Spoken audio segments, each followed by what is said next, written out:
A lot of y'all gonna have to rewind the tape to catch that. But that right there,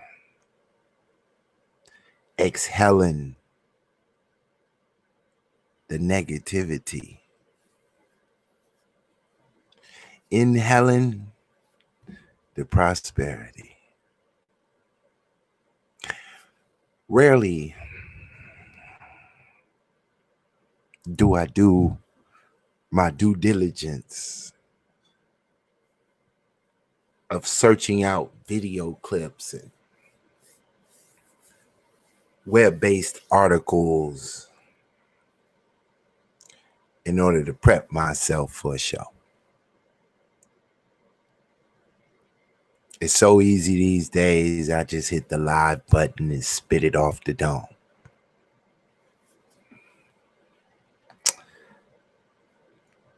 But sometimes when I'm watching the madness, I can't help myself.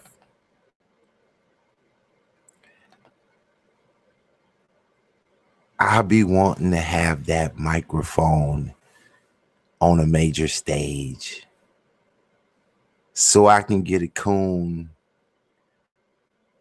fake black power agent and confronting with the facts. But it doesn't seem like the world is ready for the facts. It's disgusting sometimes.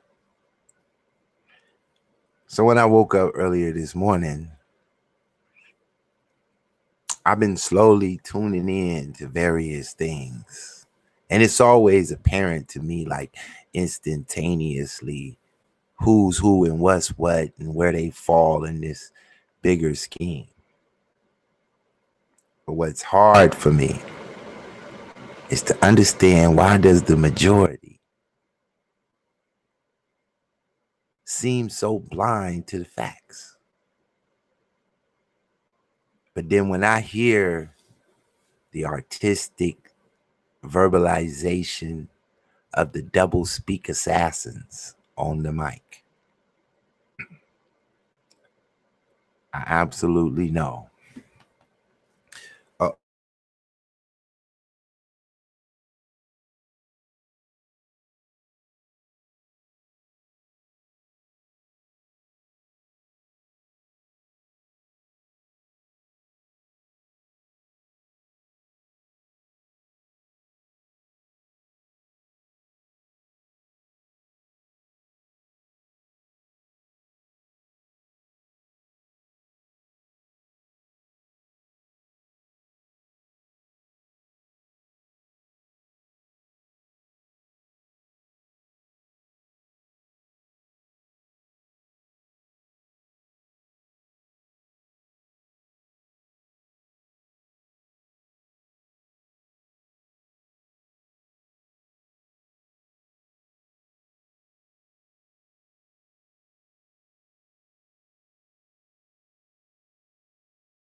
Sorry about that.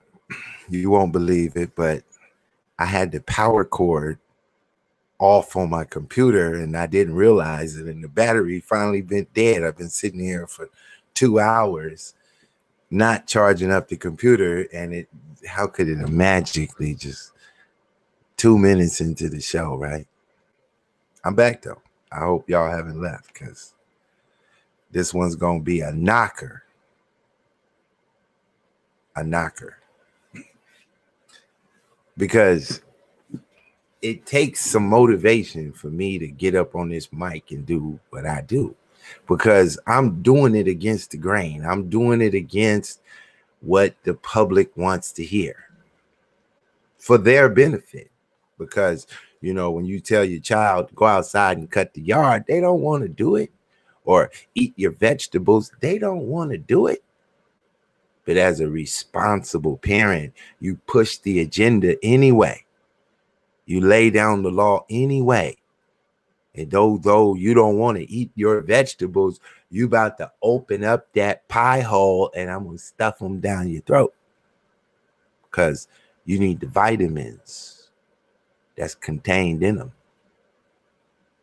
And Pitt Boss, for some, is the inspirational vitamin. And then for others, trying to protect the system, Pitt Boss is the nightmare, because I concave their agendas. So, I'm pretty creative with my titles as I think about the approach. And so I decided that the perfect title for this show is The Coon versus the Coon versus the Coon. I had to put the extra verses on it because what's about to really pop off is a triangular Cooning show. I tried to give you a little bit of narrative for some of you who asking yourself, who's the Coon versus the other Coon and the other Coon? Well, I'm going to clearly illustrate that. I'm going to identify a Coon, and then I'm going to show you how this Coon has identified a Coon, and they going in on the Coon, and the Coon that Coon identified also has someone they feel is the Coon. So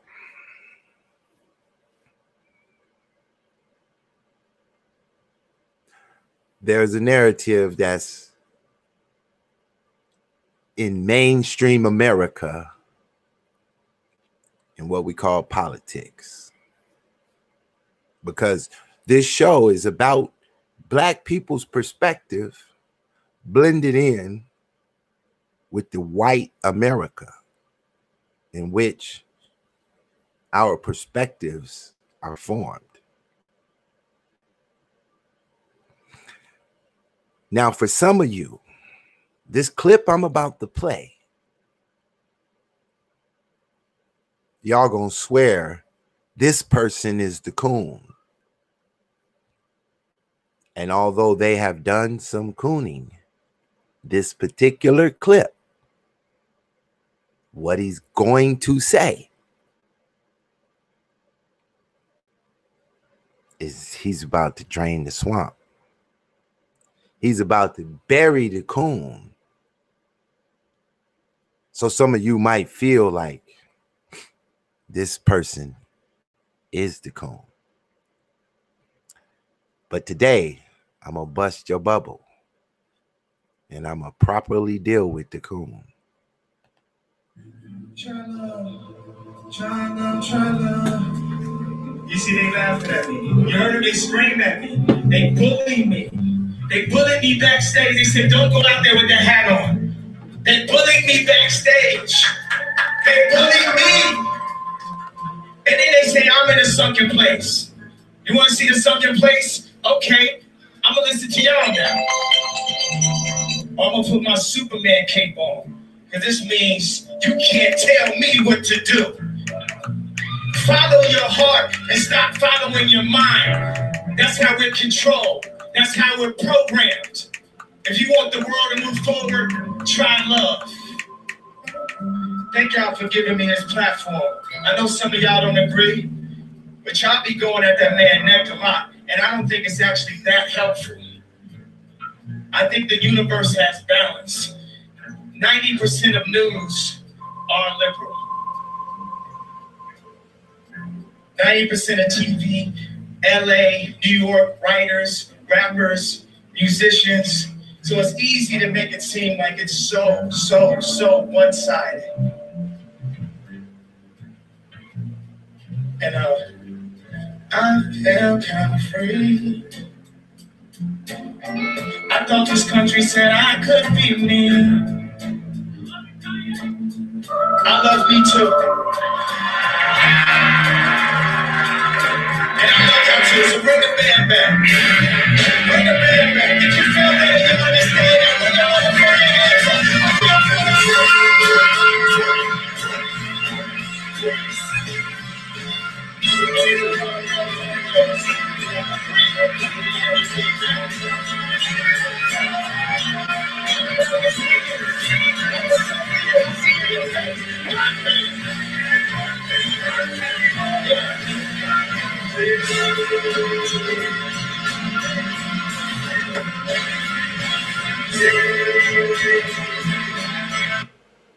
Now, let's hold it up a moment and let's break that down. That's how we're controlled. Hold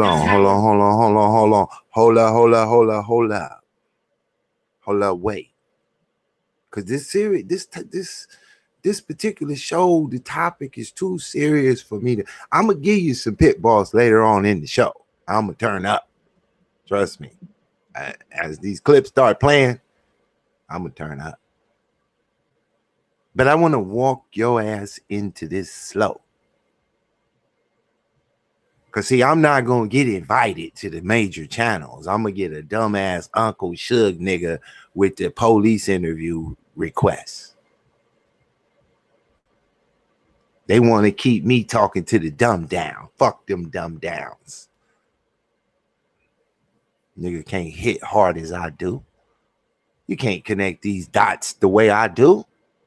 You can try, but your best try just will not be good enough, because if you swimming in the swamp, barely breathing, ain't no way to get in the boat with me. I'm in the speedboat, smashing through the swamp, running dummy dumb downs over. I'm sorry I gotta do you like that. But sometimes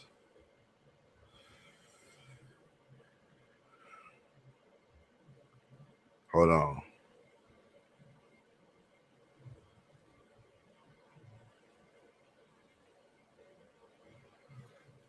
I got to get somebody to tune into my show because they going to come on later and bang you out across the head. Special guest tonight. You're really getting it all up out of me right now. You don't even know it. And I'm going to mollywop the Coon on this one. Trust me. But let me break down the narrative of what we just heard. So we got Kanye West on SNL.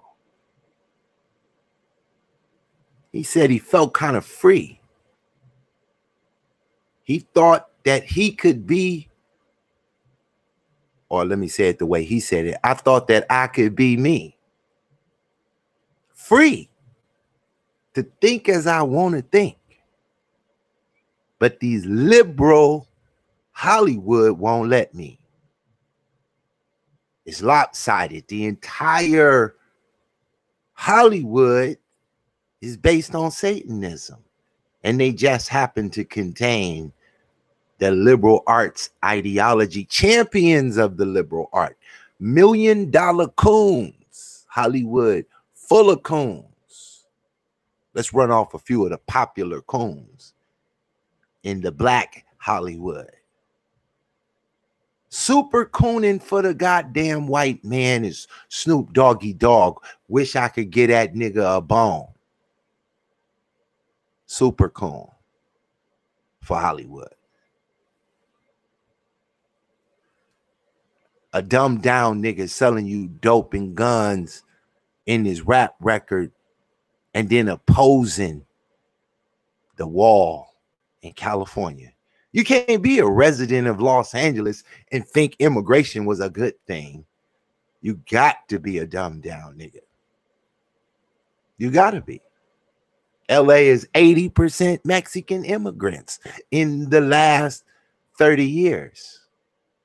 Piled high. MS-13 is a Los Angeles gang. And all we ever did was racial warfare with them.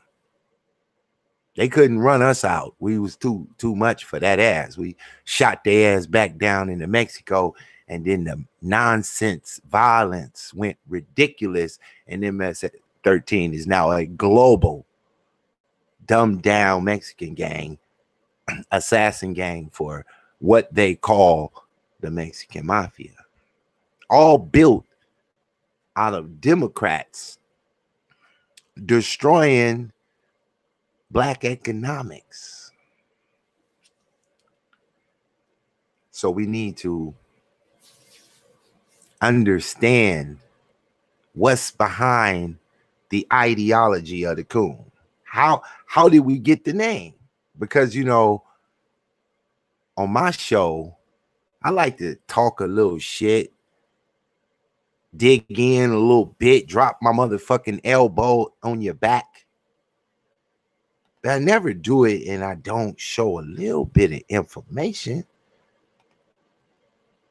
how we got to where we at. So let's illustrate. Why debate when we can illustrate? Give me a demonstration. Let's give you a demonstration.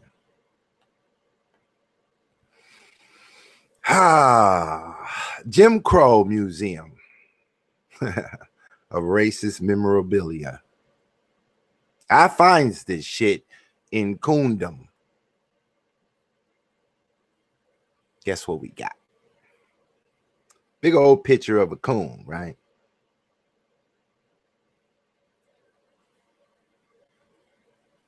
Massing in the cold, cold ground.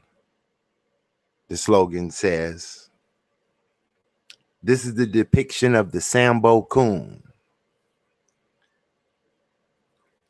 Now, you know, I don't know how well you're going to accept this little narrative. I read through it. It works.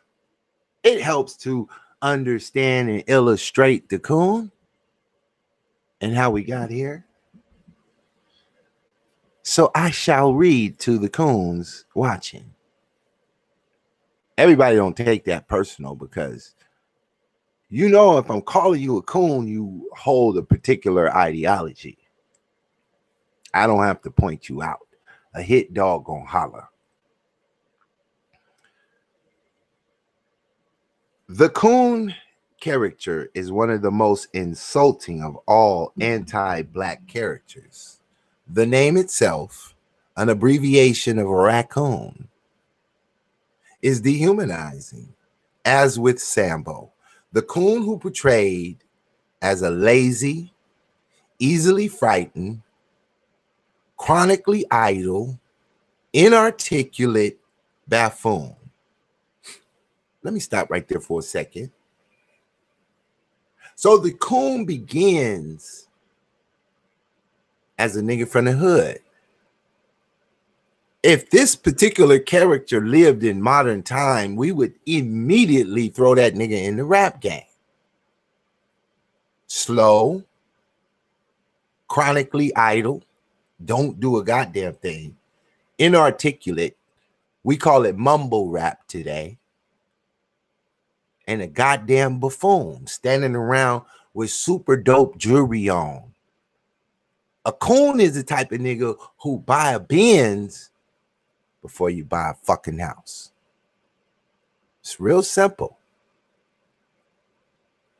This ain't one of them shows where I got to tap dance around this one.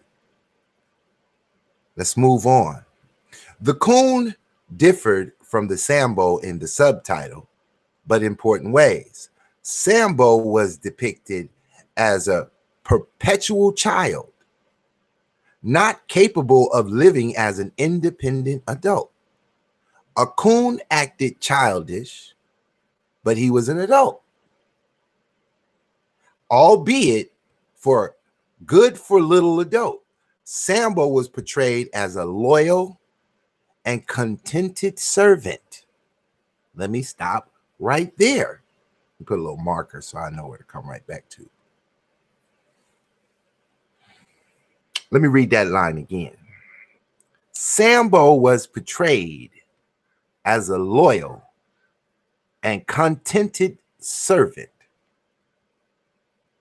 Well, we can put the politicians in that line because they are loyal to the government and democracy when they get involved. They're content because they got high wages. They would never have to betray the government. When you get a government job making $250,000 plus, ain't no need to buck the system, Sambo. We've already identified two coons. The rap nigga selling us the dumbed down rap, and the content politician making all the bucks. Because they don't want to end the swamp. They want to fill the swamp up with as much tax dollars and goddamn government control as they can obtain. Because the more tax dollars, the more government control, the more these coon ass niggas could get a job and live high on the goddamn hog content. Let's keep it pushing. Indeed, Sambo was offered as a defense for slavery and segregation. How bad could these institutions have been, asks the radicalist. If blacks were contented, even happy being servants, the coon, although he often worked as a servant, was not happy with his status. He was simply too lazy or too cynical to attempt to change his lowly position. Also, by the 1900s, Sambo was identified with older, docile blacks who accepted the Jim Crow law as adequate. Who in the fuck was them niggas? The docile black, that's the preferred black in corporate office. The docile nigga. You know, the docile nigga is a liberal arts educated nigga that turns you docile, because the coon in the goddamn concrete jungles are not docile at all. They're not content. Manic depressive.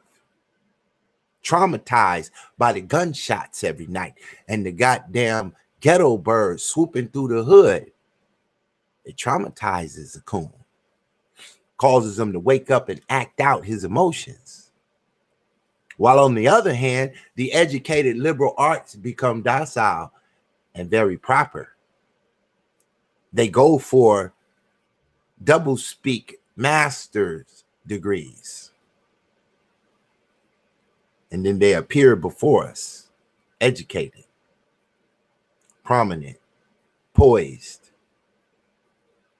And we're going to identify some of these coons as I begin to link this chain of the coon versus the coon versus the coon. Because apparently the real nigga, the gangster,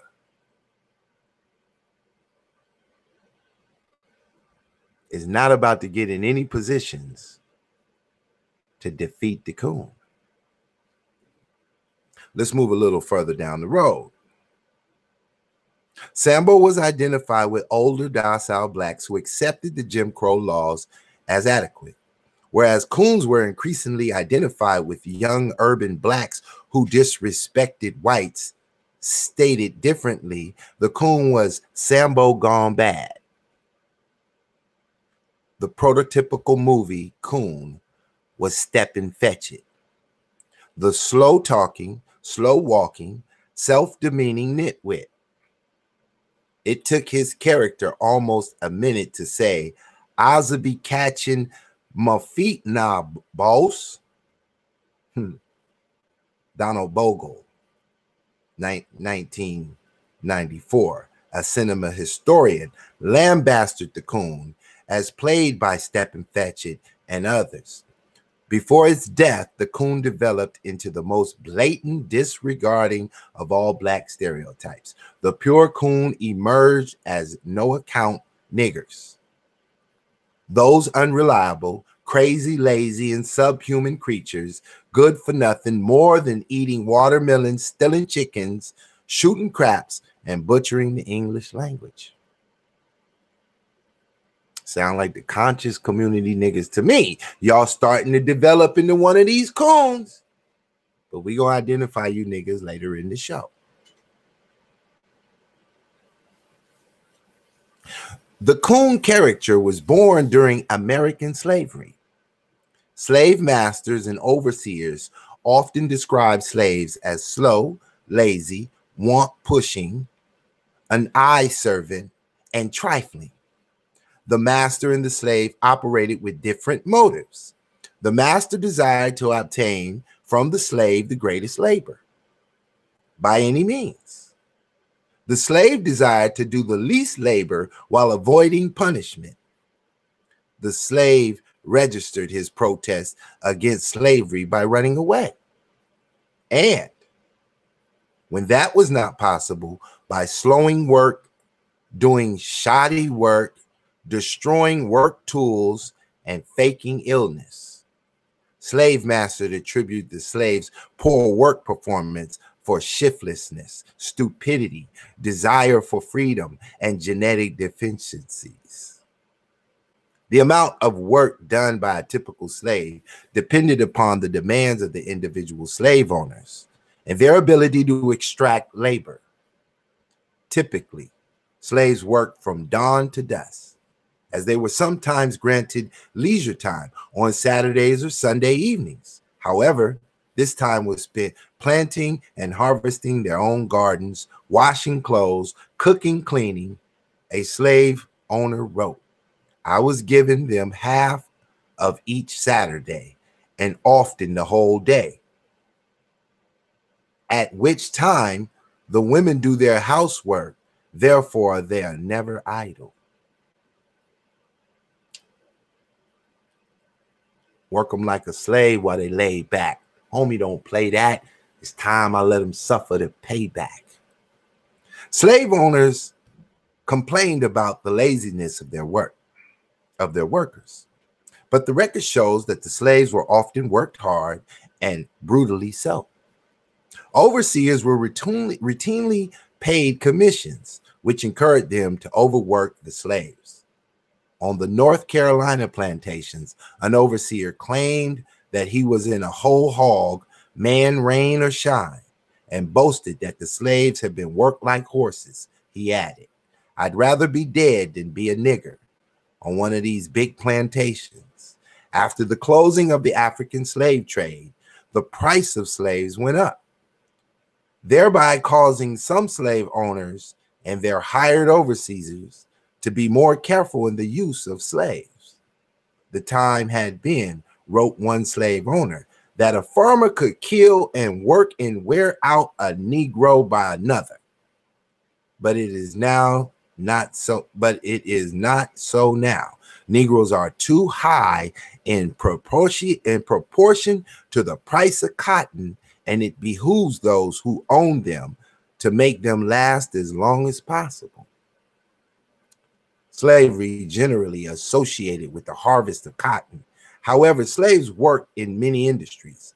Almost in every railroad in antebellum South was built in part by slave labor. Slaves worked on the sawmill, fisheries, gold mines, salt mines. They were used as deckhands on river boats. They were slave lumberjacks, construction workers, longshoremen, iron workers, even store clerks. Slaves monopolized the domestic service. Some slaves worked as skilled artisans. For example, shoemakers, blacksmiths, carpenters, mechanics, barbers. These artisans were generally treated better than the slaves in the cotton and tobacco field. Therefore, it is not surprising that the artisans did better work. They included many indigenous mechanics, claimed one white colonial Georgian. And as far as they have the opportunity of being instructed, have discovered as good abilities as are usually found among white people of our colony. The supporters of slavery claimed that blacks were childlike people and unequipped for freedom. Pro-slavers acknowledged that some slave masters were cruel, but they argued that most were benevolent, kind-hearted, capitalists. Hold up, be strong. Let me back this bitch up a line or two. I done fucked around and caught one. Caught a coon by his goddamn toe. Should I free this nigga or should I keep this nigga or let this coon go? I think I'm gonna lock him down for a minute. Let me rewind the tape. That was a cold one. Pro-slavers acknowledged that some slave masters were cruel, but they argued that most were benevolent, kind-hearted capitalists who civilized and improved on their docile black words. In fucking slavery, a slave had the idea that he wanted to own his own shit. You don't want no fucking slave master owning the means of production around this bitch. This is where the truths are held evident that life, liberty, and the pursuit of happiness shall be for the slave. One day, when the glory comes, you're going to be on it, niggas. But see, there was a plan for you. Never to be a capitalist. Never to have ideas of ownership, self-control, independence, self-sufficiency. Never for the slave. According to one group who would penetrate into your population and contaminate it with liberal arts. Do you see how many skills? Let's go back to the skills. The slaves were lumberjacks, construction workers, longshoremen, iron workers, even store clerks. Slaves monopolized. Do you know what the word monopolize means? It means, nigga, you control this shit. You're everything in it. What the fuck are you monopolizing today? You free ass niggas. You free ass coon ass niggas. What the fuck do you monopolize today? Not a goddamn thing. Nothing for the motherfucking coon. But contentment. How many of you niggas is content? Not owning or monopolizing a motherfucking thing. Now the slave, under the circumstance, had no choice. Do you think if the slave had a choice, he would want to work for the master? Because the master was operating capitalism. The slave only had dreams of capitalism. But the slave was fully under socialism, under the master, who owned all the means of production in the iron workers, in the carpentry. He couldn't make a goddamn thing for himself that he could own. Slavery for the black man was socialism. Slavery for the white man was capitalism. Now, which motherfucking position do you want to play? Slave, the socialist, or the capitalist? Because there's only two positions in slavery. Pick one. One's going to be the slave, the other going to be the slave master. If you're the socialist, the democratic progressive, you're going to be the fucking slave. As it was then, as it is now, as it always shall be, y'all can't fuck with me. You don't know shit. You can't comprehend shit. And I'm speaking to those YouTubers who think they got it down pat, who think they know how to analyze this shit.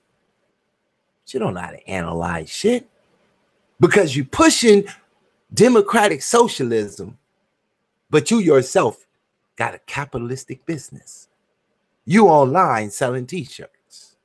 You online collecting donations. You're a church and a goddamn capitalist.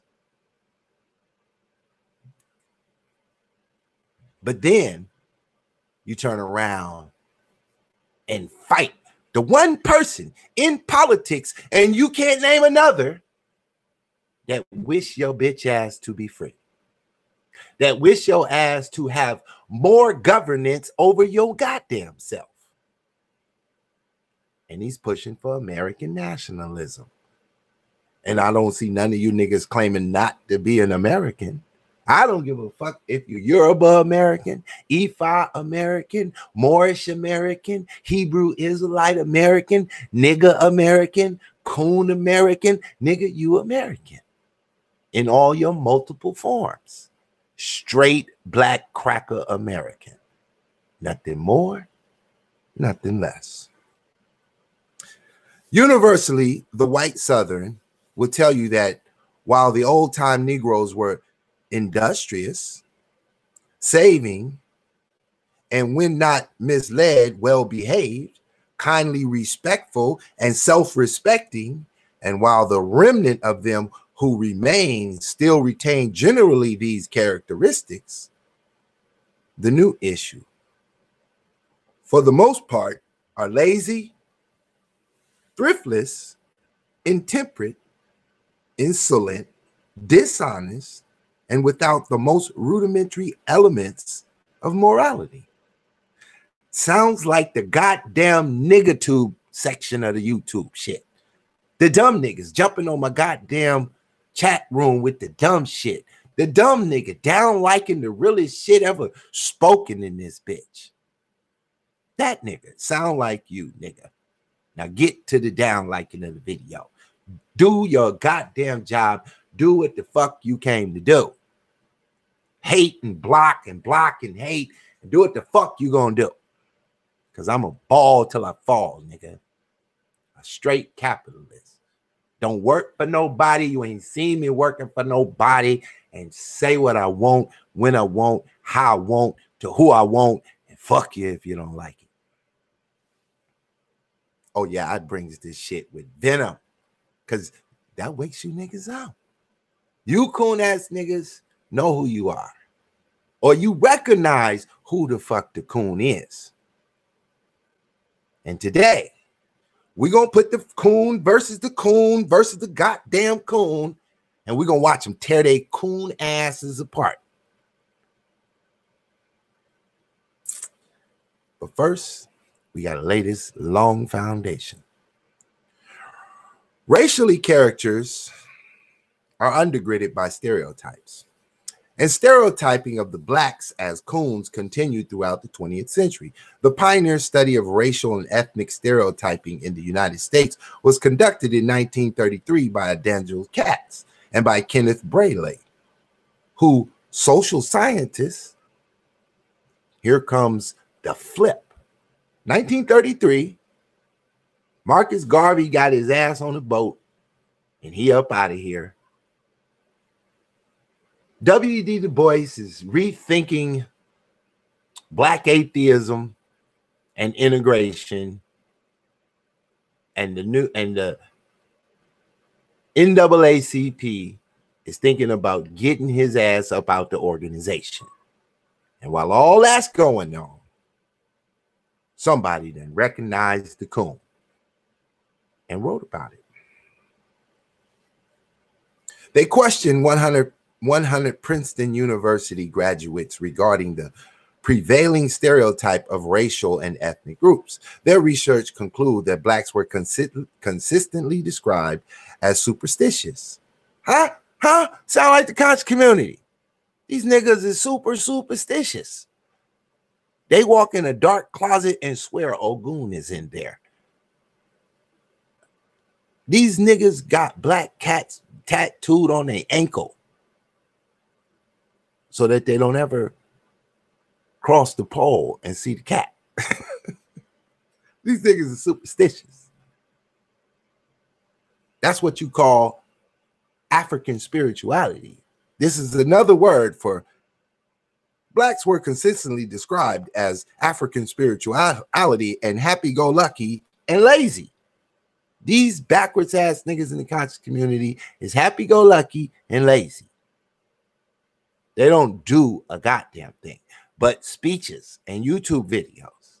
They ain't building a goddamn thing. The Coon. That's the conscious Coon.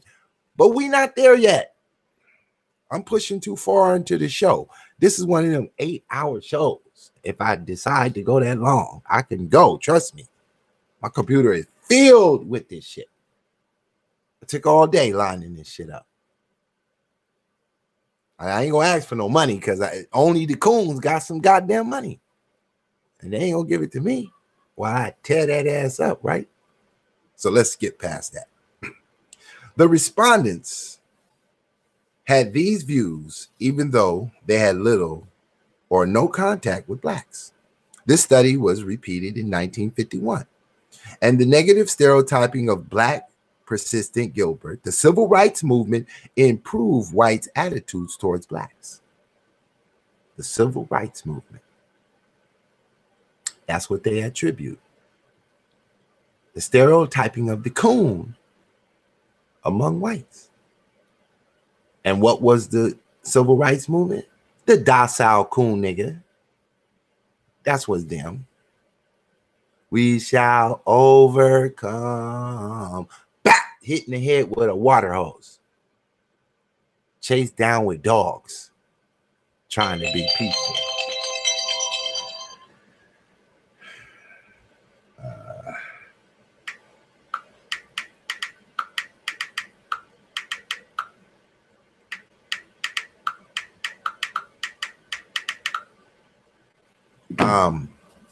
Let me try to turn that down a little bit.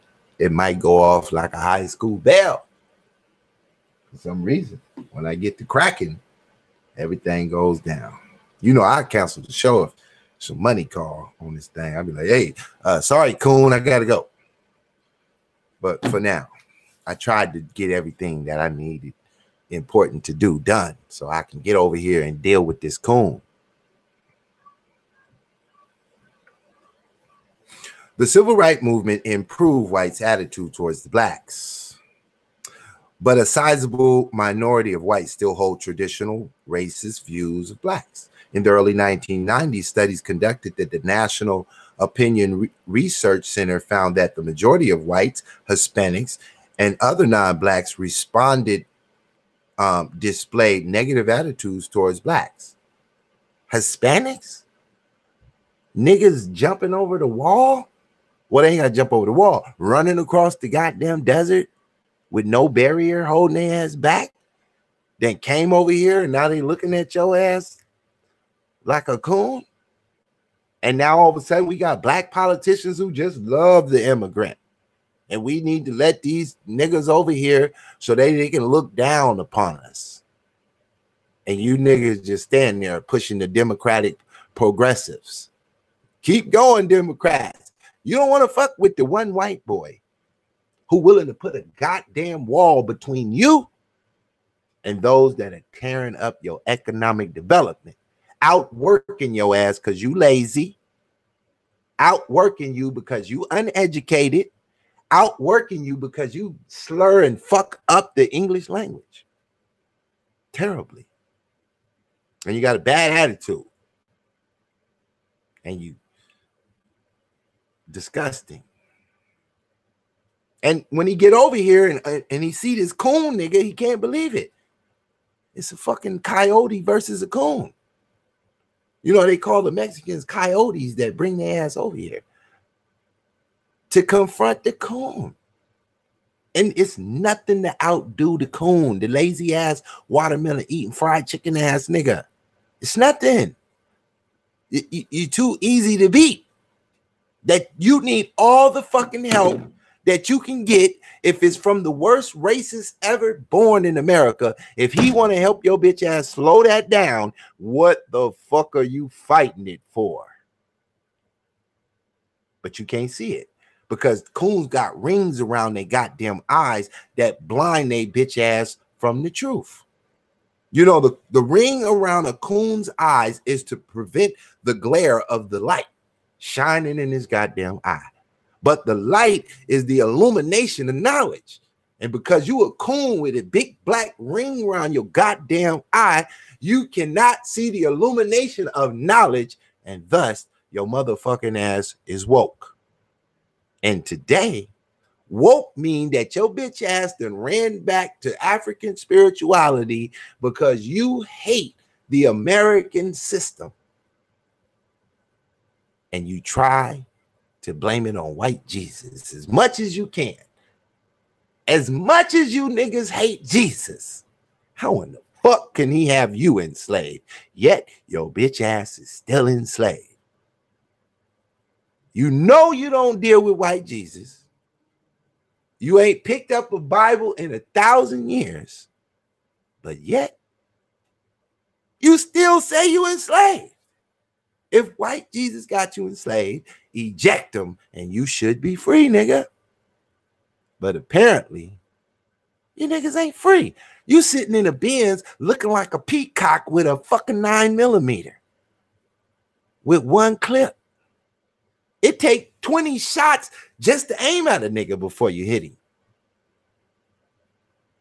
When all you do is work a microphone all motherfucking day. You niggas is on YouTube calling the feds. This is what the coon done broke down to in the conscious community. But you niggas is way down the road. We ain't even got a tenth of the show in yet. I'm full of shit for this topic. I'm full of it. They don't want to see me. I don't want to hear about the black gender and the new nigga network. Fuck them coons. That ain't no news. You're giving me the top surface of some shit. The new nigga network. Y'all know who that is, right? Tariq Nasheed, the Black Agenda Report, Umar Johnson, Sonetta. They won't mention Sonetta, though. He just too of much of a coon for the other coons to mention him. That's the new nigga network. The new black agenda is on the rise. And so these coon niggas, and we know they coons because they been cooning. We seen you cooning. Don't make me go play Tyreek versus Umar Johnson show to show you these niggas cooning when they was having their debacle. When the conscious coon versus the talk show coon was going at it. And then after they realized that coons can't catch coconuts if they stay fighting all motherfucking day, they started focusing on how to get to the coconuts. But now that politics is in the game, another coon is on the scene. He's the liberal arts, democratic, progressive coon. None of y'all niggas want to support these motherfuckers for real. And I'm going to dig up in their ass today. Everything getting hit if I got time. Everything getting hit. This is why I'm never invited, because I'm too real. I'm cutthroat with it. I'm just coming through with a coon hammer, smashing shit. It's fur flying everywhere around this motherfucker when I come through. Because I have no motherfucking respect for this shit. I'm going to just let it off till they wet and soft. Let me try to get through this long ass presentation introduction. I'm still in my introduction. I'm still in the goddamn introduction. We 45 minutes in the goddamn show. Let me skip a little bit. The Coon character was one of the stock characters amongst the minstrel performers. Minstrel shows audience laughed at the slow talking, foul, and avoid the work of all adult responsibilities. This transformed the Coon into a comic figure, a source of bitter and vulgar comic relief. Now the Coon got to laugh at himself a little bit. He was sometimes renamed Zip Coon, Urban Coon.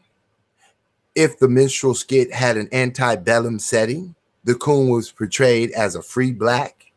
You see how they flipped it? You see how the misguiding of information, the double speak goes?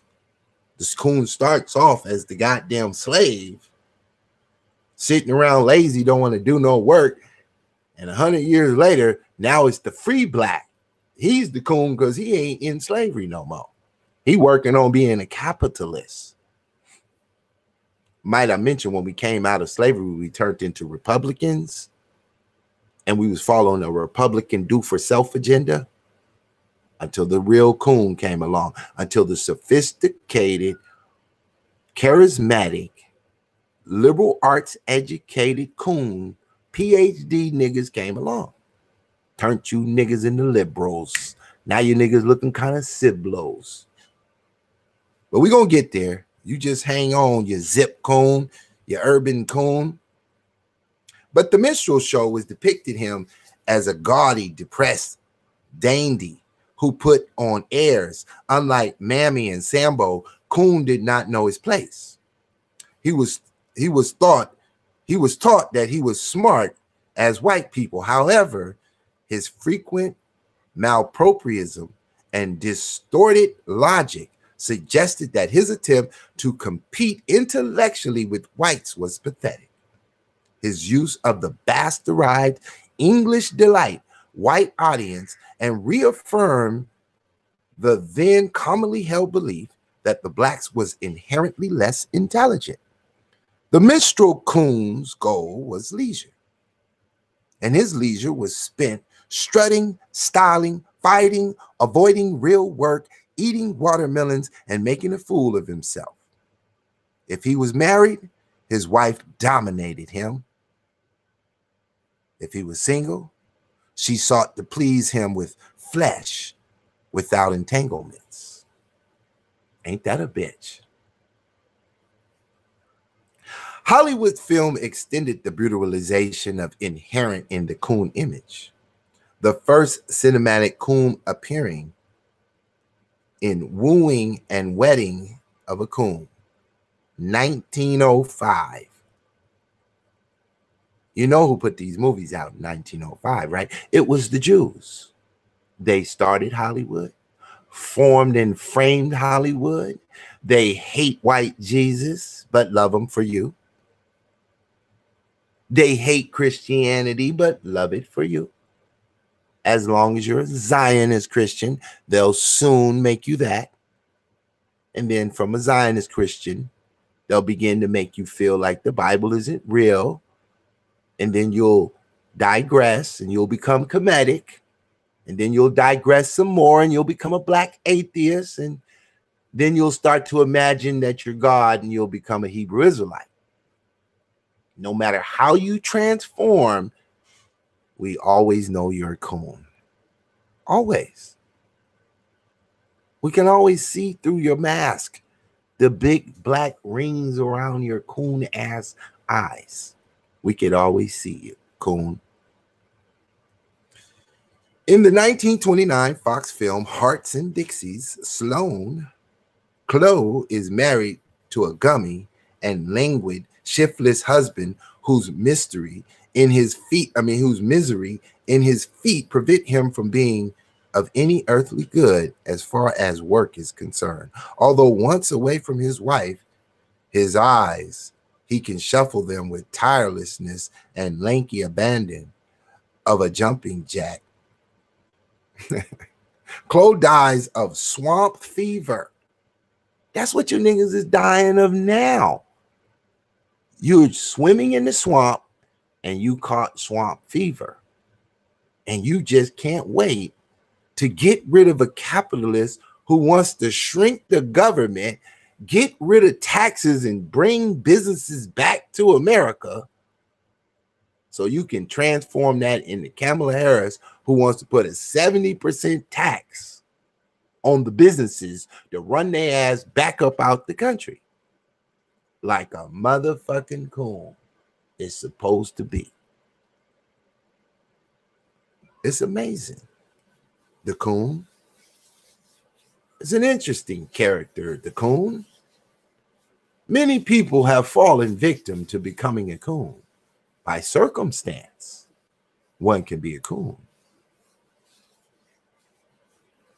By misunderstanding.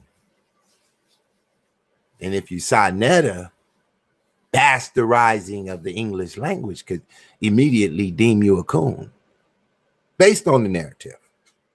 Stephen Fetchit was born in Lincoln Theodore Perry on May 30th, 1892. A medicine show of the vaudeville performance. He arrived in Hollywood in the 1920s.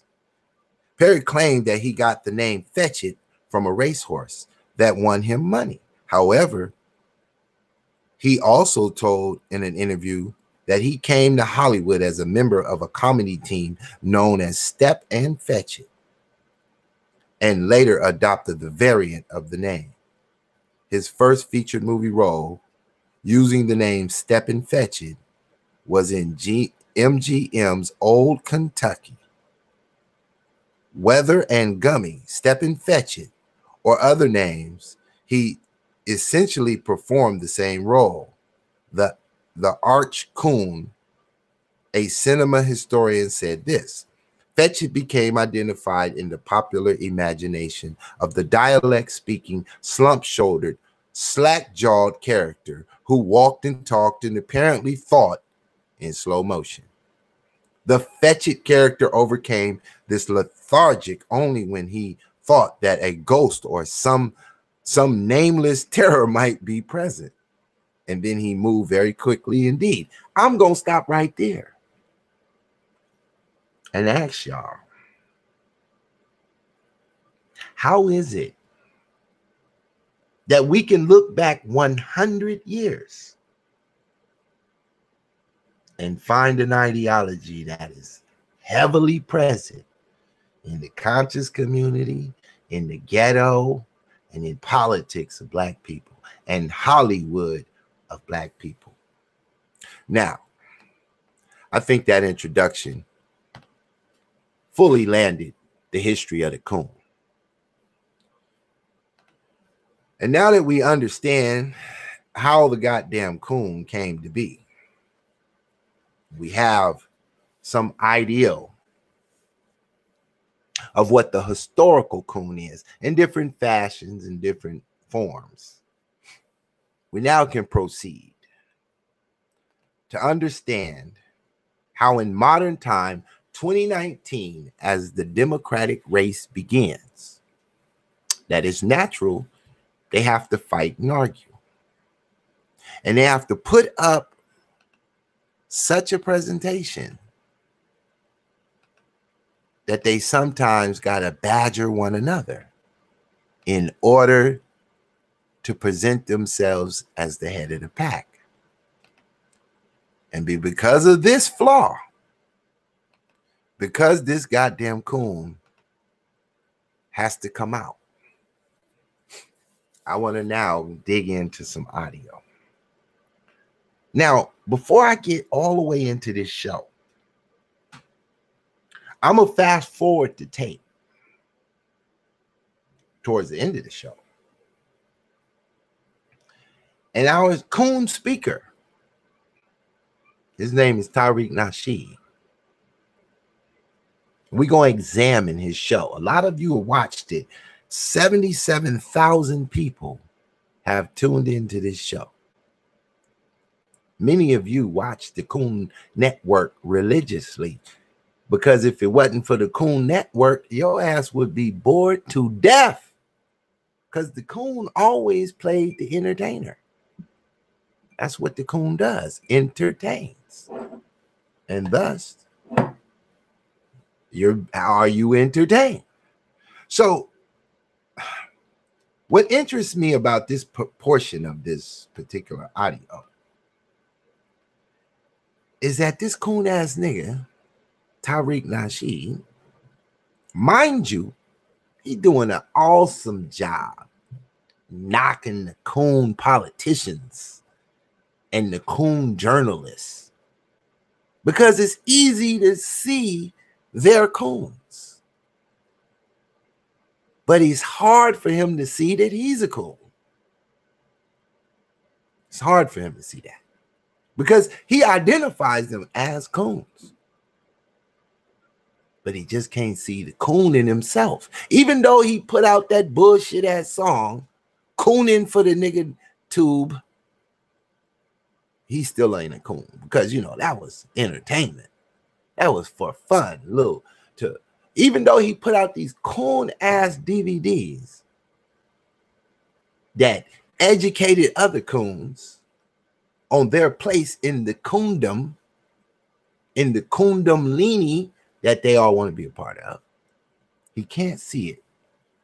So he decides to take a shot at real history. And he spoke about my man, Booker T. Washington.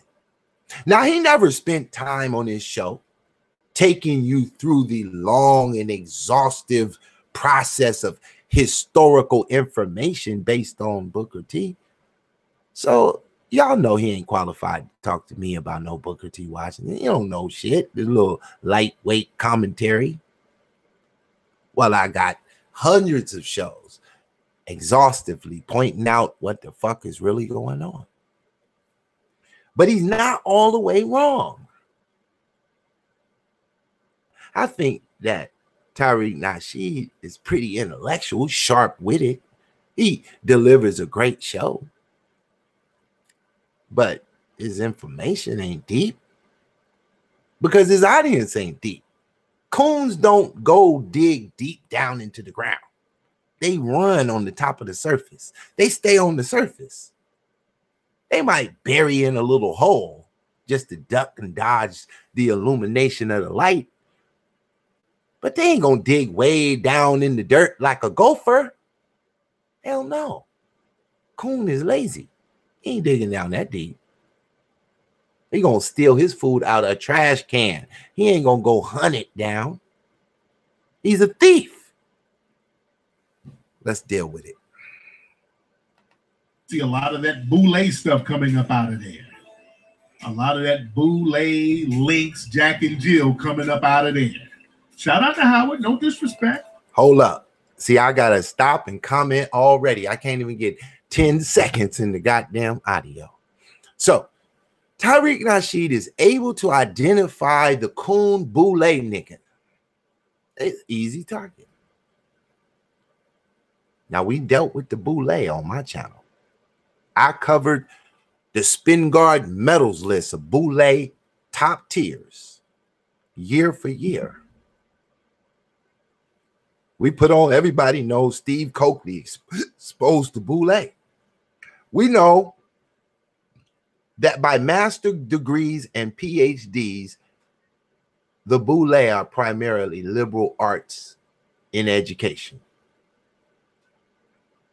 Some of them have academic studies, teachers, various things like that.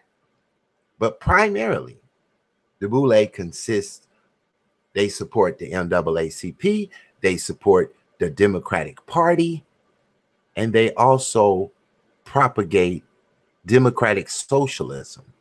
This is what the boule been doing for 100 years. The boule started around 1905 with the emergence of the Niagara movement and the NAACP. The boule was formed within it. And we know many of them oppose Booker T. Washington. So if he can identify the boule as the coon, and we can track the coon back to trying to undermine Marcus Garvey and Booker T. If you're not a Booker T fan, I know your bitch ass is a Marcus Garvey fan.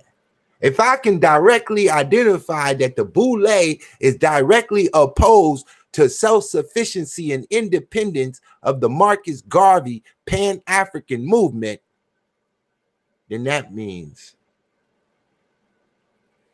if you against that, you're part of the Coon tribe.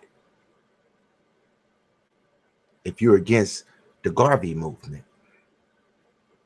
And Garvey was so down with Booker T that he called him his humble servant when he wrote Booker T. I did many shows with the letters showing you in Marcus Garvey's handwriting how he closed out a letter that he wrote to Booker T. Washington, and he called himself your humble servant. This is what Marcus Garvey thought of Booker T. But although Marcus Garvey lived at the time and had a very realization of what was really going on, let's see how the Coon Tariq Nasheed banging on the Coon Cory Booker and the Coon Kamala Harrison pans out. The Coon versus the Coon. Here we go. I'm talking straight history. This ain't my opinion. I'm just talking some straight history right here. Your E. Franklin Frazier, that book, The Black Bourgeoisie. Also Otis Graham's book. Otis Graham, was it Lawrence Graham? Lawrence Graham? Wow, where I get Otis from? Lawrence Graham, I think that's his name, right? The guy who wrote that book about the Boule called Our Kind of People. Those are books y'all need to get. Get the books by E. Franklin Frazier. He wrote this book in the 1950s, breaking down all these Boule and all these little black secret societies in the brown paper bag test. Very good book. I got that book inside the house. And Our Kind of People by Lawrence Graham. That's a very good book because Lawrence Graham, he's actually a coon. And he's very honest in his book, talking about the Boule and all these little black secret societies and all the self-hate and the self-hate he had growing up for himself. And the nigga went and got a nose job and he was trying to get in with white folks real good. And his grandmama told him not to be outside in the sun so they wouldn't get dark. He was very honest in this book for a coon, and he's a coon who wrote this book. But it's a very good book talking about these little black secret societies and the little shit that they do. You dig? It's real heavy, man. I'm giving y'all some books, receipts, the whole thing. And most of the HBCUs were named after white people. You know, Spelman was named after Rockefeller's wife, Laura Spelman. Most of these universities were named after white people. Most of these HBCUs, they were formed to keep black folks in the South and also to keep black people, they didn't want black people to rise up too much, so they wanted to keep black people as a labor class in the South. Now, I kind of need to run that back a little bit. Okay, for the first part here, he's correct. The HBCUs were a payoff for the work of the Boule prior to these establishments, for undermining black economy, the black Pan-African movement, for killing Booker T, getting rid of the nigga that'll free the Coon, turn him into masters of men. But see, Tariq having all of this microphone with surface information ain't gonna free nobody. It ain't gonna help you to understand what's going on. Because as long as he keep it on the surface, he'll get the Jewish funded money that he gets. Trust me, he gets it. You niggas ain't put that nigga in Northridge, California in a $1.5 million home. Trust me. Goddamn Umar trying to build a school. This nigga bought a house for $1.5 million. Trust me, I only live 15 minutes from where the white folks in Northridge live. I ain't gonna run it back, but I'm gonna let him talk a little bit more as he get ready to dig into Booker T. That's why they got Booker T. Washington and rose him up. Hold on, I got to go back. Booker T. Washington. Okay. Rockefeller's wife, Laura Spelman, most of these universities were named after white people. Most of these HBCUs, they were formed to keep black folks in the South and also to keep black people, they didn't want black people to rise up too much. So they wanted to keep black people as a labor class in the South. That's why they got Booker T. Washington and rose him up. Now we're going to fuck this nigga up and call him out full coon. So he said that white folks went and got Booker T and rose him up. Ain't that a bitch? Ain't that perfect coon information coming from a motherfucking coon? Now, it's true. Rockefellers and various type gave Booker T money. But they gave him money because of what he had to say. And if I was to take time to go peel out the Cotton speech in Atlanta, 1895, and go line for line, Booker T is explaining to these white folks that you have brutalized black people, stole from them free labor, and that you owe a debt. He didn't come in that motherfucker talking no coon shit. And then he told them that if you don't help these black people, they're going to rise up and destroy you. Does that sound like he cooning? So they agreed with Booker T. Mind you, slavery has been over. These white folks don't own no slaves in 1895. They see the effects of educated blacks from Tuskegee College, a private-owned school, privately funded, privately owned. That's capitalism. That's pure capitalism. Not like these HBCU charter schools controlled by the government to turn niggas into socialist Democrats by the umpteen thousands so that we can come and promote identity politics, cooning ass politics, which is part of our show. The political coon, the conscious coon, the black media coon, the Hollywood coon, and the ghetto coon are all about to attack one another for position of who could be the biggest coon. Because whoever becomes the biggest coon, they could say they're not a coon. They can call everybody else a coon for not winning. So let's let him dig a little deeper in his little coon hole he digging.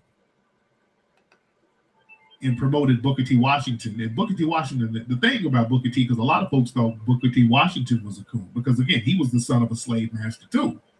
So Booker T. Washington was the Obama of his time. But the thing about Booker T. Washington, he hated the white supremacists. Now, I kind of understand what he's trying to say is that Booker T is the Obama of his time, meaning, I'm going to take him, give him the benefit of the doubt, meaning that in black society, Booker T was president of his era for blacks. But that don't really compare to what the fuck Obama is, nigga. Obama told you he everybody's president. And what he's doing is for everybody. He's looking for the gay agenda to help prop that up. He wants to fund abortions so you niggas could kill your babies in the third trimester, just hours before you dilate the coons out. Get rid of a couple coons.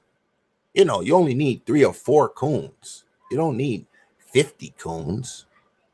One coon can turn 100 monkeys into 50 coons.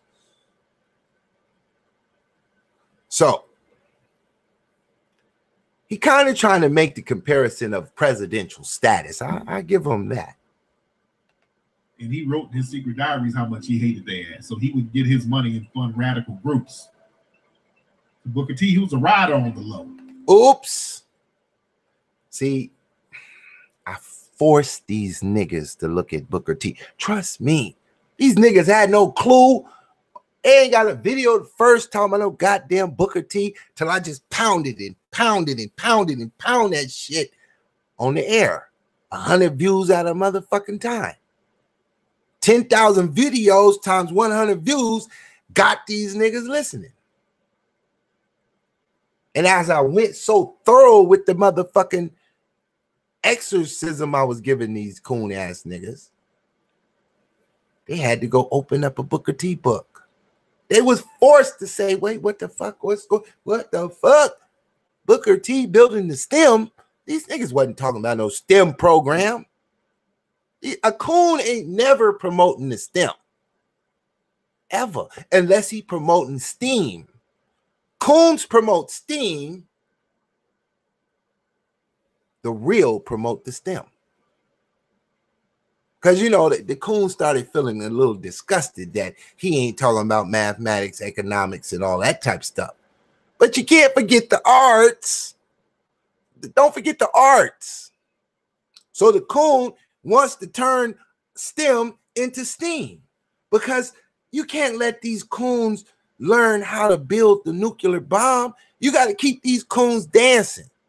Dancing, dancing, dancing machine. Cooning like you're Michael Jackson, moonwalking across the floor. Just to get shot at 50 years or so. Ain't that a bitch how these coons die? Or get locked up like you're Bill Cosby, boy. Coon as long as you can until they no longer want to hear your song and dance. Then it's over for you, coons. They're going to wrap your ass up. Show you what they think of a coon. So Tyreek kind of understands. He just told you in his diaries, Booker T is undermining the white man. Your coon ass heroes ain't got none of them kind of diaries left behind. I can lock your goddamn heroes into atheism, Satanism, all kinds of bullshit. I can't go find secret diaries of your heroes smashing on the white man.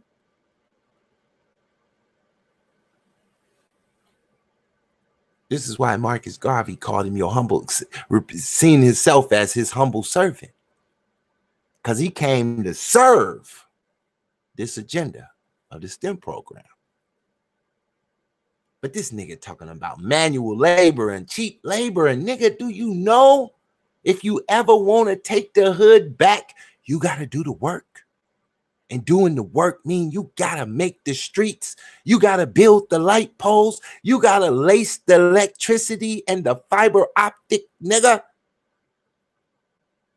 Does it ever come to your senses that if you want your own shit, you got to know how to do it?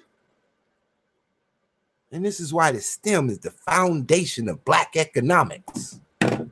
Not no liberal arts. You need that in small portion. Only about 20% of the Black economy need to have a liberal arts education in order to be 100% productive. 80% is the workforce. Manual labor is the STEM program. The workforce and high intellect of self-defense is in the STEM field. But you niggas got all your leaders telling you about history forever. Debate debacles about the Mecha. And you niggas is just all dressed up in your motherfucking Wakanda outfits in full attendance, front row seats for $100 You done bought the best Wakanda outfit you could find. Because a coon got to be sharp. You ain't never seen a coon. He ain't look like he wasn't wearing a suit. Coon might steal, but nigga, he's stealing from $1 million mansions. He in garbage cans of $1 million mansion. He ain't in the ghetto stealing. Them niggas ain't eating shit. Diabetics down there ain't got no good food. This nigga up there where the hogs live, eating the best shit. This what's wrong with y'all. You don't understand the politics. Let me let him finish this little dialogue. He was a rider on the low. Yeah, Jack and Jill is big. Yeah, they got a lot of Jack and Jill out here in LA. But the thing is, we got to watch these folks, man. That whole children of slave master thing. Because remember, with Kamala Harris, her. I'm going to read one comment. I said I wasn't really going to get in the comment section because I know the shit I'm talking is way above you niggas. If you show up, you ain't got no blue wrench, you a fucking coon already. Because you ain't got a wrench. That means I don't really fuck with you. So somebody said, W.B. Du Bois called out Booker T. Of course he did. He was a fucking coon. And this is what the fuck coons do. They go and snitch. Do I need to go get the FBI report about Agent 800? Yeah, that's my brand. I drink it in a 48 ounce a can. Old English 800. Do we need to go get the FBI report on who told on Marcus Garvey, nigga, the coon? That was connected to the NAACP and the rest of that shit. They never went and put them niggas in jail on the NAACP. How in the fuck is a nigga that built 5,000 schools in the South? 5,000. White folks ain't built 5,000 schools for white people. But somehow, one of you rat bastard ass coon niggas found your motherfucking way into my shit with no fucking education, ears full of wax. You're not prepared for this vicious venom I'ma spit, but you think you can come in my shit and open your fucking mouth while I'll stick a fucking pie in that bitch? Because that's what it is, a pie hole. It don't know nothing. It ain't gonna say nothing. It's just gonna run around with rings around his motherfucking eye, yelling out dumb shit because you don't know what the fuck you talking about, and it ain't no way in the fucking world you can sit on YouTube, bitch, and give the performance I do. On 1,000 subjects, you get ran the fuck over thinking you know something. This is the problem with you coon ass niggas. Every time a motherfucker try to come wake your sleepy ass up, you lazy, shiftless nigga coons, you wake up grumpy. And you don't want to know about freedom. You want more democratic socialism up in you while you sit there with your Soviet Union black fists, 4 fingers and the thumb clenched. Don't even know what the fuck it means. Standing there representing Jewish nationalism, goddamn socialism, communism, and Marxism. Let me fuck y'all up real quick because the coon got me turned up. Trying to throw me off, but you can't throw me off. I don't get thrown off. Now, before I show you this, I first got to play you some audio from a political coon. A political coon. And I chose to let her talk about gun ownership. No. I ain't gonna do it like that. I gotta get her on the topic.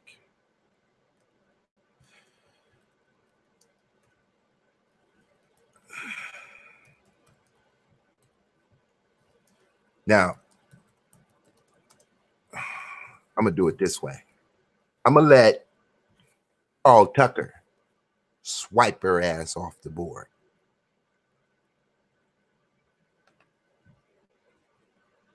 Let's do it this way.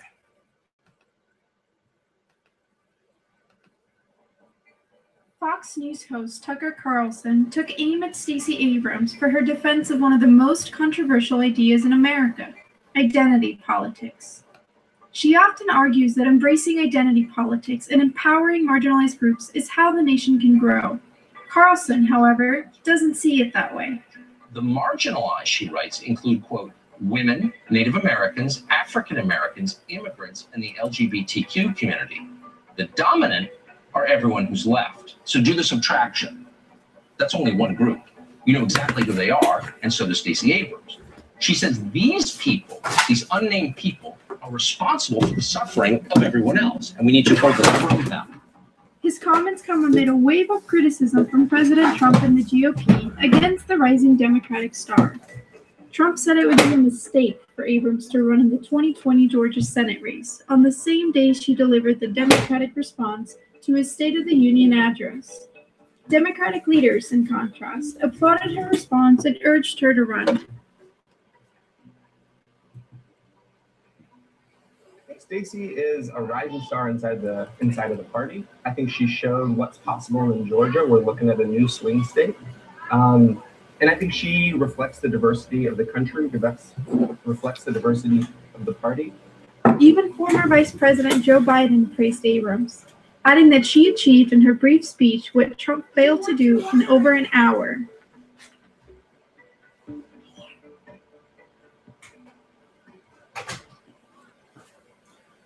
Okay, now,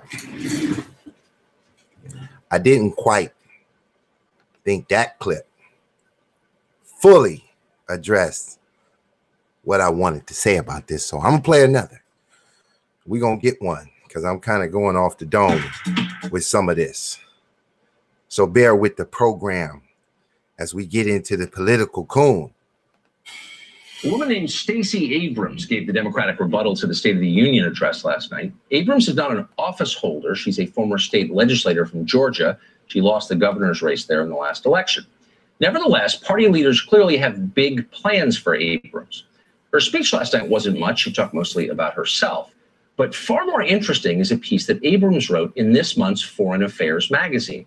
The piece is called Identity Politics Strengthens Democracy.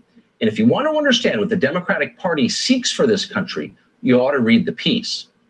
Abrams went to Yale Law School, so the article itself is a chore to get through. It's written in that cloying, indirect academic style that passes for erudition among our credentialed elites.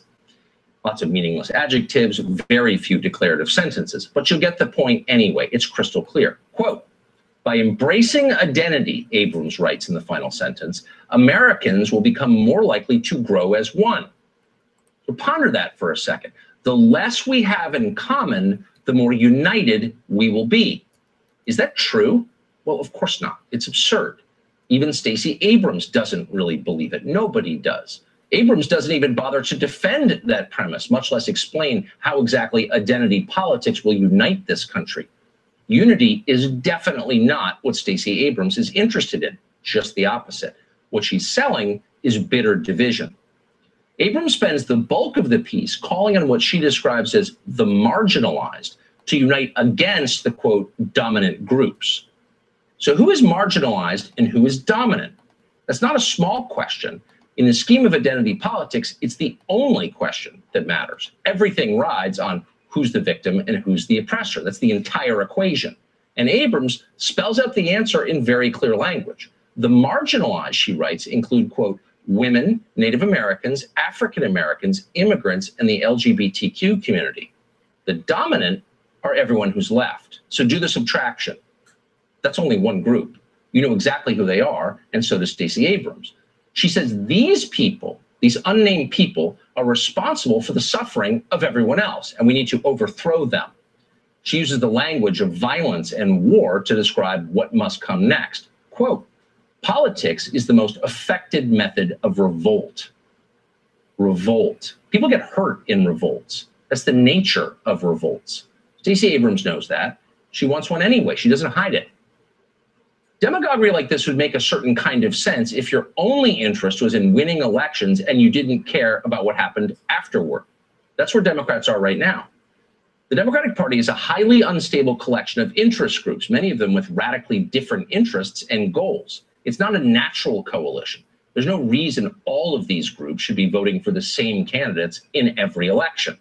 The only way to keep a fractious group like this together is by inventing a common enemy that everyone can oppose. You're one of us if you hate these people. Now, this often works in the short term. It worked for Democrats in the Jim Crow South for about 100 years, and that's why they still do it. The problem is that these people, these dominant groups, as Stacey Abrams says, aren't some foreign invader from a faraway land. They're your countrymen. You're not supposed to hate them or hurt them or revolt against them. They is us. We're in this together. We're all Americans. That's the most important thing, really the only important thing. Boom. Okay, now let's go back to the group. So the group consists of women, that's the feminists, Native Americans, whoever the fuck that is, African Americans, immigrants, and the LGBTQ community. Now, that's a hodgepodge of bullshit. This is leaving the black agenda. Now, blacks have to unite with the gays, the indigenous Americans, the immigrants, and suffering women in order to have an agenda with Stacey Abrams. We got to group ourselves with 1,000 other motherfuckers who you don't see in your community, wouldn't give a damn about you, ain't gonna spend no money in your business unless you sell some shit, dildos in the gay community or some shit. You're never gonna have a Native American in your establishment trying to get a hamburger and some chicken from you. Buy a t-shirt from your goddamn YouTube page. Never. This is identity politics. Now, let's go see where identity politics comes from. Because it all has one root, and we're going to dig up the root and get rid of the tree. So, we're going to go to identity politics. We'll fix the spelling. Identity politics. Here we are. For all you low level, we're going to start with Wikipedia. Some shit you can understand. Some research you're able to do. And bust it down. Let's begin with Stacey Abrams, who the Democrats is encouraging to run.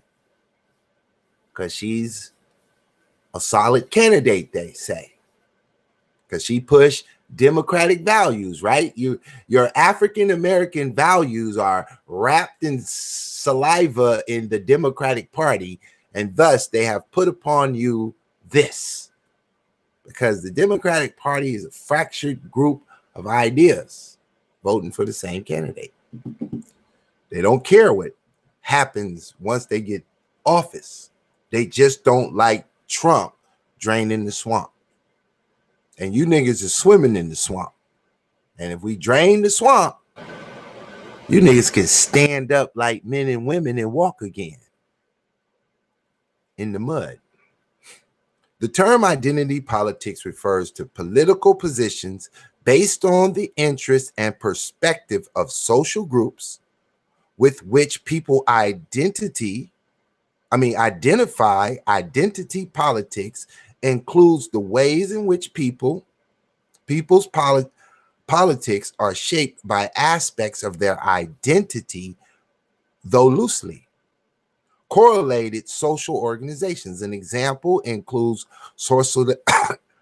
social organizations based on age, religion, social class or caste, culture, deafhood, dialect, disabilities, education, ethnicity, language, nationally, sex, gender, identity, generations, occupations, professions, race, political party affiliations, sexual orientations, settlement, urban and rural habitation, and veteran status. Now let's get to the history. That's what identity politics is. This is Stacey Abrams' ideology for the Democratic blacks in America as she sits there talking to you. Here's the history. The term, now we're talking about the term itself. Identity politics has been used in political discourse since at least the 1970s. The aim of identity politics has been for those feeling oppressed by the actively suffering under a systemic social inequalities to articulate their suffering and felt oppression on the terms of their own experience by possessors of consciousness rising and the collective action. One of the older written examples of it can be found in the April 1977 statement of the Black feminists. It's already falling apart. The Combahee River Collection, which was subsequently reprinted in a number of archaeologies, and the Barbara Smith and the Combahee River collections have been credited with coining the term. For example, in the terminal statement, they said, as children, this is a statement by this group in 1977. As children, we realized that we were different from boys and that we were treated different. For example, when we were told in the same breath to be quiet, both for the sake of being ladylike and to make us less objectionable in the eyes of white people, in the process of consciousness rising, actually life sharing, we began to recognize that the commonality of our experiences, and from the sharing and growing of consciousness to build a politics that will change our lives and inevitably end our oppression. We realize that only people who care about us to work consistently on the liberation are us. Now they talking about women. Our politics evolved from a healthy love of ourselves, our sisters, and our community, which allows us to continue our struggle and work. This feminist, Black feminist group of the 70s has now broken off of the Black African American experience and created their own struggle that they need to group together and fight for women's rights because they're no longer a part of the pack. And we continue. Now let's skip down and finish with the history. Identity politics as a mode of categorizing are closely connected to the ascriptions that some social groups are opposed, such as women, ethnic minorities, sexual minorities. That is, the claim that individuals belonging to those groups are, by virtue of their identity, more vulnerable to the form of oppression, such as cultural imperialism, violence, exploitation of labor, and marginalization or powerlessness. Therefore, these lines of social differences can be seen as a way to gain empowerment or avenues through which to work towards a more equal society. Some groups have combined identity politics and Marxist social class. There we go. We starting to dig into where this shit stems and connects to. Analysts and class consciousness. The most notable example being the Black Panther Party. Ain't that a bitch? How in the fuck is the Black Panther Party connected to identity politics? I thought it was about Black power for a motherfucking whole damn hour. No, it ain't about Black power. It's about Marxism. It's about socialism and communism. Shit that ain't got nothing to do with Black power. Got everything to do with satanic programming. But you niggas, you know that the Black Panthers wasn't that popular at the time. You're not going to look in your mama's old collection of her 1960s picture and catch her with an afro and a black fist in the air. No, your grandmama ain't got that. Trust me. Just them same old ass faces they been showing you for the last 40, 50 years. But you won't go show me unless your parents were directly members. You will never see all these niggas standing around with black power fists and an afro and a leather coat. It wasn't that big. It didn't have that kind of push at the time. But now, through propaganda, social media marketing, every nigga with a fist pick comb is coming out. Socialists with Pan-African flags, fully fooled. Pan-Africanism is based on Marcus Garvey, self-independence and capitalism, pure indeed. And you niggas is trying to drain the motherfucking Pan-African coalition until they slide into the swamp. Y'all flipping the script. You're changing the narratives. You're breaking off of the pack and formulating your own bullshit so that you can unite with the identity politics of the Democrats, the socialists, the Marxists, the communism, that none of that shit you claim to be. I come up on you niggas, I say, are you a Marxist? No. Oh, but you got on a black fist. So that's black power. Oh, are you into communism? No. Do you think that the rich need to give up their wealth? Yeah, they got too much money. Do you got a job? Yeah, I work for Walmart. How long you been there? 15 years. Do you ever plan to quit and start your own shit? No. My credit fucked up. Oh my God. Oh my goodness. This is the fucked up ideology y'all got. And it comes from these politicians that fool you every day on CNN and MSNBC. Every day they program you niggas.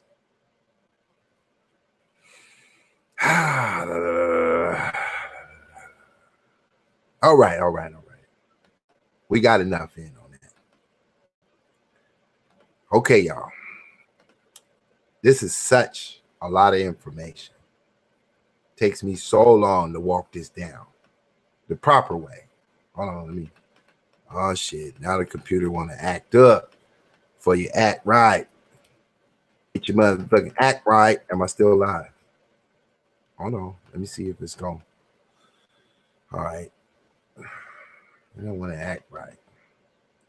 You want to act up, but you act right. I'm still alive, though. Well, what I wanted to say is that, God damn it, this damn thing. I'm gonna have to do a part 2 to the Coon versus the Coon versus the Coon versus the Coon, because each segment of a Coon that I really want to dig in on, like starting with Tariq Nasheed. I mean, he got an hour and something long video. I only played 2 minutes. But I actually want